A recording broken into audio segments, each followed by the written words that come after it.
اب چیز یہ ہے کہ دیکھیں حق ہر لحاظ سے ہر پہلو سے آپ کے اوپر کھول کر واضح کر دیا گیا. اب بھی اگر کوئی کسی قسم کا الزام لگاتا ہے تو سیدھی سی بات ہے بھائی اتنا زور لگا رہے ہو, خود اپنے آپ کو عذاب دے رہے ہو.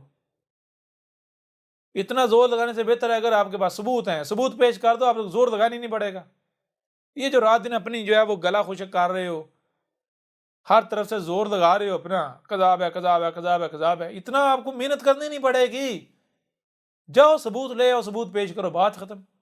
ثبوت پیش کرو تاکہ احمد عیسیٰ کو بھی پتہ واضح ہو کہ بھائی ہاں میں یہاں پر غلط ہوں. پھر اگر احمد عیسیٰ یعنی کہ غلط ثابت ہو جائے, اس کے باوجود احمد عیسیٰ ڈٹا رہے, تو احمد عیسیٰ بے قرادہ اور خنزیر ثابت ہو جاتا ہے, مجرم ثابت ہو جاتا ہے, کذاب ثابت ہو جاتا ہے. لیکن یہ تمہارا شور مچانے سے کچھ فرق نہیں پڑنے والا. فرق خود تمہیں اپنے آپ کو پڑے گا. کیوں؟ خود اپنے آپ کو عذاب دے رہے ہو, دیتے رہو, کھل کے دو.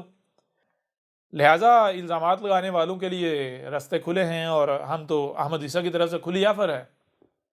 بھائی اگر ایک الزام لگاتے ہو 1000 لگاؤ, ایک تہمت لگاتے ہو 1000 لگاؤ, 1000 گنا کرو, جتنا کر سکتے ہو کرو.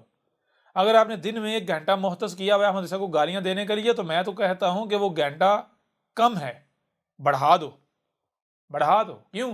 اگر تو گالیاں دینے سے تم مومن ثابت ہوتے ہو تو بھائی زیادہ محنت کرو, بڑے مومن بنو, بڑے مسلمان بنو. بکواسات کرنا اگر بڑا مومن ہونے کی پہچان ہے, اصل مومن ہونے کی پہچان ہے, بنو.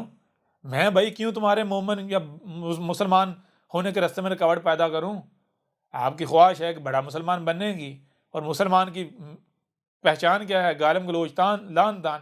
تو آپ بڑے مسلمان بنو, زیادہ سے زیادہ گالیاں دو, زیادہ سے زیادہ تہمتیں لگاؤ, زیادہ سے زیادہ ملامتیں کرو, زیادہ سے زیادہ منہ سے ہوا خارج کرو, زیادہ سے زیادہ کتے کی طرح بھونکو, چیخو, چلاؤ, دھاڑو, بندر کی طرح پٹوشیاں مارو, خنزیر کی طرح اپنی غلطیوں کے اوپر ڈٹے رہو, پیچھے مڑ کے نہ دیکھو, آگے ہی آگے دگڑ دگڑ دگڑ بھاگتے جاؤ, اپنے ملاٹوں کے پیچھے بندروں کی طرح لگے رہو. تو جہاں پر آپ 1% کرتے ہو, بڑھا دو, پرسنٹیج بڑھا دو, سب کچھ بڑھا دو, احمد عیسیٰ کو کوئی فرق نہیں پڑتا.